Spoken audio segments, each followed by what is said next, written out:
আর এবার আমরা নজর রাখবো মালদার দিকে। যত কাণ্ড মালদায়, কারণ আবারও শুট আউট, এবং সেটা মালদাতেই। তবে এবার শুট আউট বৈষ্ণবনগরে। এবার মদের আসরে চলল গুলি, প্রাণ গেল এক ব্যক্তির। মদের আসরে কথা কাটাকাটি হতেই গুলি চলে। 26 দিনে মালদায় 4 জায়গায় চলল গুলি। ইংরেজবাজার, কালিয়াচক, মানিক চকের পর বৈষ্ণবনগর। ইংরেজবাজার, কালিয়াচক, মানিক চক এবং তারপর এই বৈষ্ণবনগর।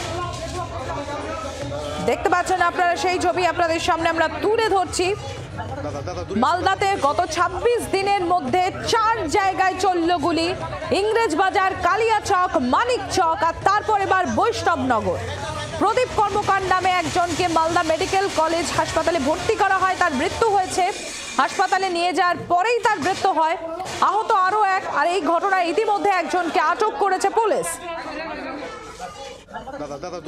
আপনাদের সামনে আমরা তুলে ধরছি। আপনারা জানেন মালদাতে একের পর এক এই গুলি চলার ঘটনা। ইংরেজবাজার, কালিয়াচক, মানিক চক আর এরপর এবার বৈষ্ণবনগর।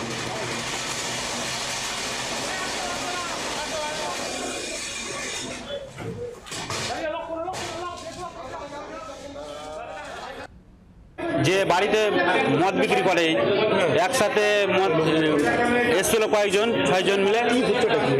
হাতে পিস্তুল নিয়ে এসছিল, লুকিয়ে নিয়ে এসছিল। এই মদ ধার না দেওয়ার জন্য একে গুলি করেছে। কে গুলি করেছে বা কারা গুলি করেছে কিছু জানেন? ওর কাছে যাকে গুলি করেছে ওর কাছে জানতে পারলাম যে নিমাই ঘোষ, সুজয় ঘোষ আর দীপঙ্কর, আর একটা নামটা সঠিক জানতে পারছি না। গুলি লেগেছে এখন অব্দি 2 জনকে গুলি করেছে। বলছি কি নিয়ে বিবাদ কিছু শুনেছেন? না, বিবাদ আর কিছু শুনিনি। ওটাই ওই মদ খাওয়াকে কেন্দ্র করে। হ্যাঁ। আহত হয়েছেন যে আহত ব্যক্তি স্ট্রেচারে শুয়ে, তার কি বক্তব্য, কি বলছেন তিনি একবার তুলে ধরবো আপনাদের সামনে।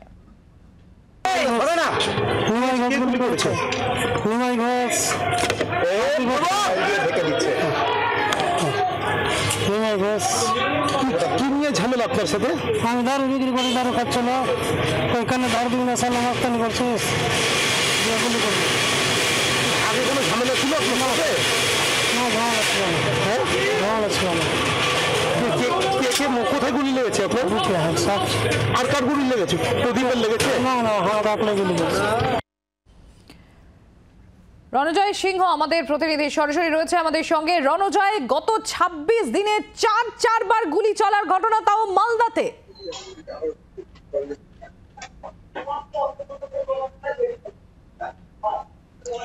একেবারে তাই। সম্প্রতি সেই ঘটনায় ঘটছে মালদা জেলায়, এবং 26 দিনের মাথায় পরপর 4 বার গুলি চালানোর ঘটনা ঘটলো। এবং এখনো পর্যন্ত এই গুলি চালানোর ঘটনায় 3 জনের মৃত্যু ঘটলো, এবং প্রকাশ্যে দিবালোকে এই ঘটনা ঘটেছে। 2 তারিখে প্রথম জানুয়ারি মাসে, সেই সময় তৃণমূল কংগ্রেস নেতা দুলাল সরকারকে লক্ষ্য করে গুলি করা হয়, এবং সেইখানেই তিনি ঘটনাস্থলে তিনি মারা যায়। প্রকাশ্যে সেই গুলি চলে, প্রকাশ্য দিবালোকে গুলি চলে। তারপরে 14ই জানুয়ারি আবার গুলি চলে, এবং সেই গুলিতেও তৃণমূল কংগ্রেস কর্মী খুন হয়। এবং সেই ঘটনাস্থল সেই কালিয়াচক, এবং তারপরে মানিকচকে শূন্যে গুলি চালানো হয় ভলিবল খেলাকে কেন্দ্র করে। এবং তারপরে দেখা যায় যে কালিয়াচকেরই পুলিশ যখন মাদক কারবারিদের গ্রেপ্তার করতে যায়, সেই সময় পুলিশকে লক্ষ্য করে গুলি চালানো হয়, এবং সেখানে কোনো হতাহতের খবর নেই। কিন্তু আজকে যেটা দেখা গেল, প্রকাশ্য দিবালোকে দিনের আলোর মতন একটি বেআইনি মদের কারবার যেখানে চলে বৈষ্ণবনগর থানা এলাকার বীরনগর বাজারে, সেখানে দুষ্কৃতিকারীরা যায় এবং সেখানে ধারে মদ চায়, এবং সেই মদ দিতে অস্বীকার করলে প্রকাশ্যে সেখানে বন্দুক উঁচিয়ে গুলি চালানো হয়, এবং 2 জনের বুকে গুলি লাগে।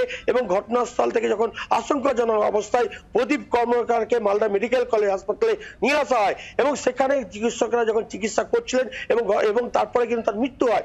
এরপরে আরেক ব্যক্তি রয়েছেন, তাকে তিনিও গুরুতর জখম রয়েছেন, তাকে মালদা মেডিকেল কলেজ হাসপাতালে নিয়ে আসা হয়েছে। পুরো ঘটনা প্রকাশ্য দিবালোকে হয়েছে, এবং যারা এই ঘটনার সঙ্গে জড়িত প্রত্যেককে কিন্তু এলাকার বাসিন্দারা চেনেন, এবং যারা ওই আর এখানেই প্রশ্ন উঠছে রণজয়, এখানেই প্রশ্ন উঠছে যে এরকম প্রকাশ্যে একের পর এক গুলি চালনার মতো ঘটনা ঘটছে, সেখানকার আইন শৃঙ্খলা, জেলার আইন শৃঙ্খলা প্রশ্ন নিয়ে তো, পরিস্থিতি নিয়েই তো এবার প্রশ্ন উঠে যাচ্ছে রণজয়।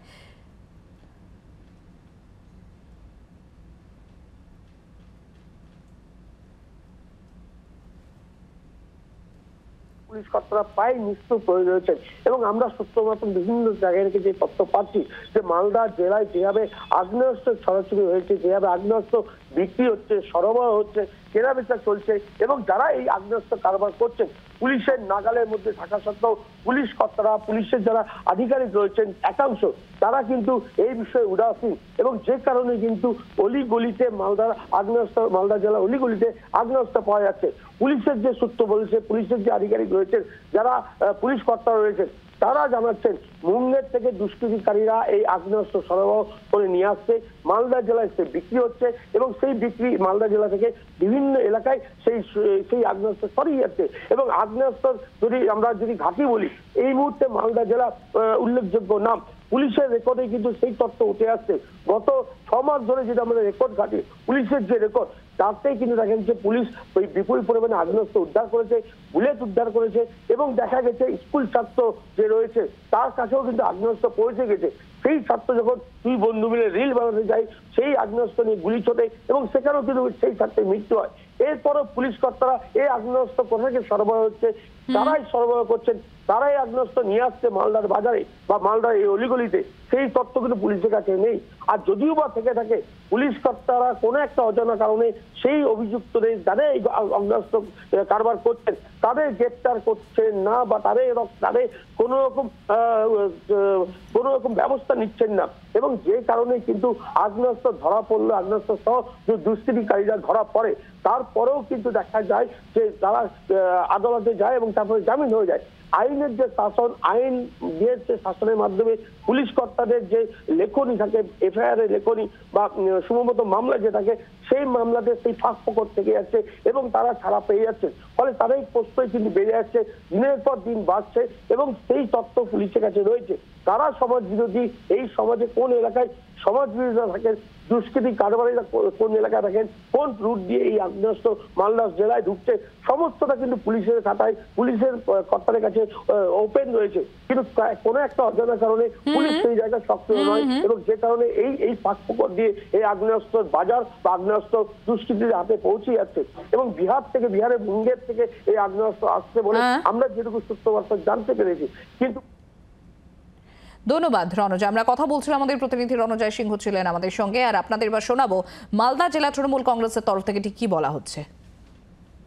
যে ঘটনা ঘটেছে তাতে যারা অপরাধী তারা খুব শীঘ্রই অ্যারেস্টেড হবে এবং পেনালাইজড হবে। আপনারা এর আগের প্রত্যেকটা ঘটনাতে দেখেছেন পুলিশ অত্যন্ত অ্যাক্টিভ আছে বলে প্রত্যেকটা অপরাধের এগেনস্টে আসামিরা অ্যারেস্টেড হয়েছে এবং পেনালাইজড হওয়ার জন্য অলরেডি তাদের এগেনস্টে অ্যাকশন শুরু হয়েছে। আর বিজেপি কি অভিযোগ করছে সেটা বাংলার রাজনৈতিক মানচিত্রে টিকে থাকার জন্য মালদাতে পাশাপাশি বাংলাতে বিজেপি একটা অপ্রাসঙ্গিক দলে পরিণত হয়েছে। বিজেপি অভিযোগ করে এই রাজনৈতিক ময়দানে টিকে থাকতে চাইছে। বাংলার আওয়াজ, বাঙালির আবেগ, জি 24 ঘন্টা।